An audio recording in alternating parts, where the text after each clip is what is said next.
Good morning and welcome to SECK News. Our first story today is going to be about obesity in America. And as we all know, this is a very serious epidemic that's affecting a lot of Americans today. So in the course of this broadcast, we're just going to go over certain points and topics about obesity. We're going to talk to a couple experts and get their opinions. And we're going to just go over a fact or crap segment where we talk about some of the myths about obesity, and we're just going to tell you if they're true or not. So let's start off with the main causes of obesity. Now, many people get the assumption that when you eat a lot of food, you become fat, but this is obviously not true. It all deals with the amount of calories you take in every day. To maintain your weight and to not become obese, you need to take in an equal or less amount of calories than you burn off. That's the major cause of obesity, is people intake too many calories without burning them off. So besides from calorie intake, there are also 2 or 3 other main factors that contribute to obesity, one of which is being alcoholism. Now, alcohol is a substance that contains a very high amount of calories and is also very addicting.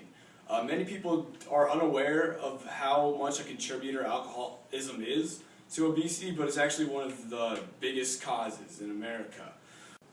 And besides alcoholism, there's also certain diseases and genetic effects that one person can get which will cause you to gain weight or make it harder for you to lose weight. One of which is called Cushing's syndrome, and this is a disease where you have an excessive amount of hormones in your bloodstream, which it will just cause you to gain weight.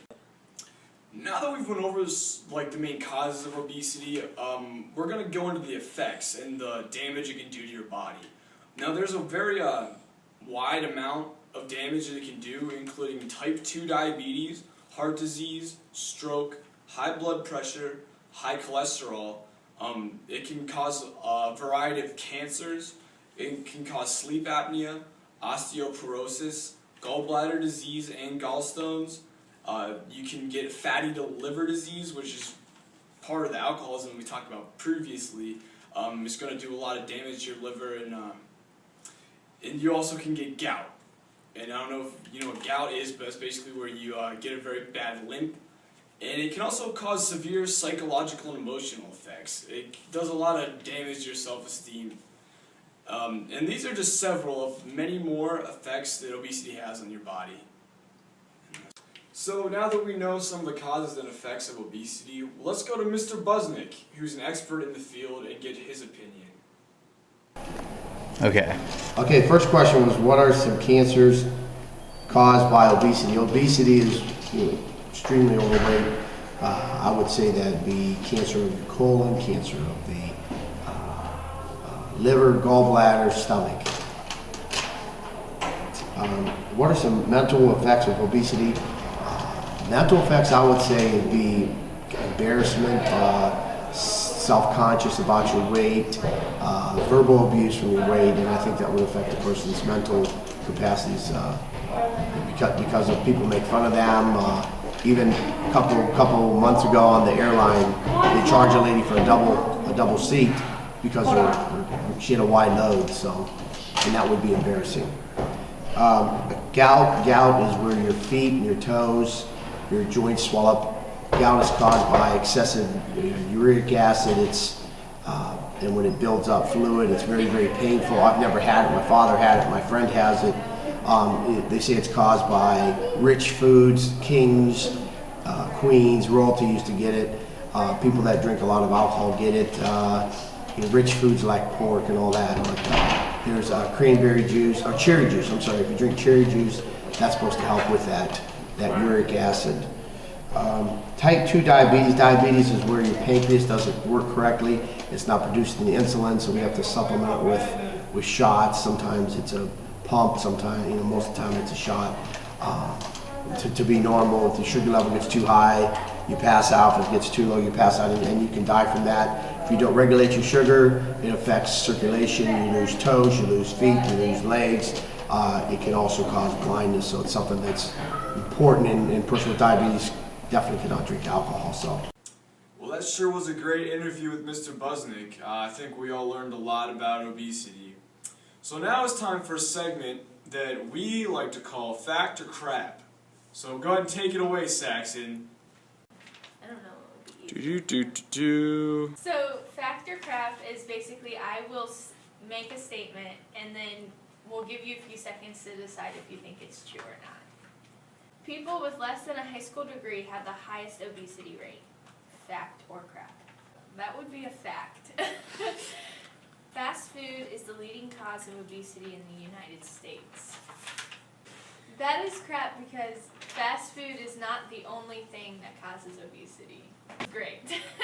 So stay tuned for more fact or crap later in the show. Well, that sure was great, Saxon. Thank you for that fact or crap. So we've covered the causes and effects, and we learned a lot about all the bad things that obesity can do to our bodies. So now we're going to move on to talk about how we can actually avoid this from happening. The most important part when trying to avoid obesity is eating a balanced diet.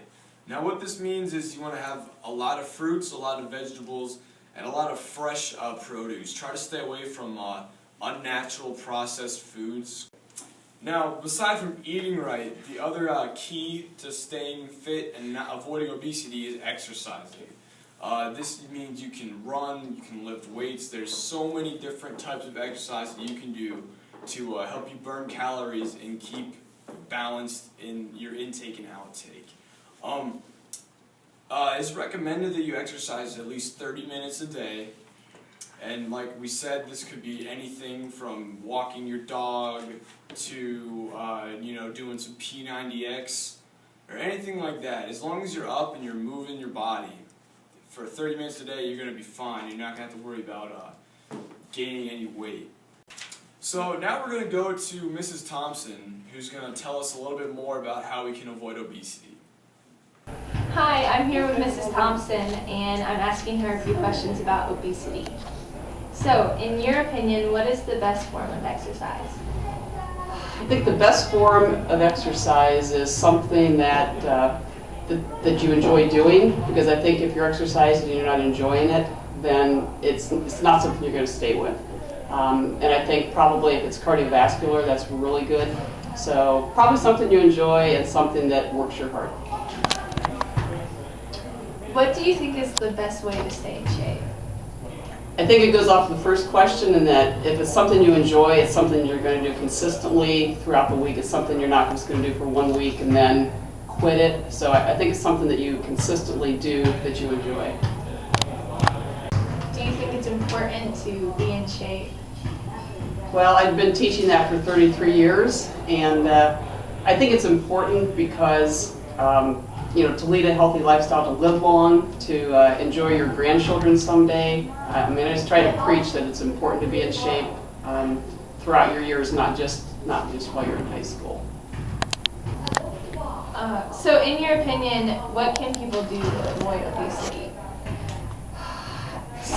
I guess a good diet, staying away from fast foods, eating healthy, portion control, and getting exercise along with it.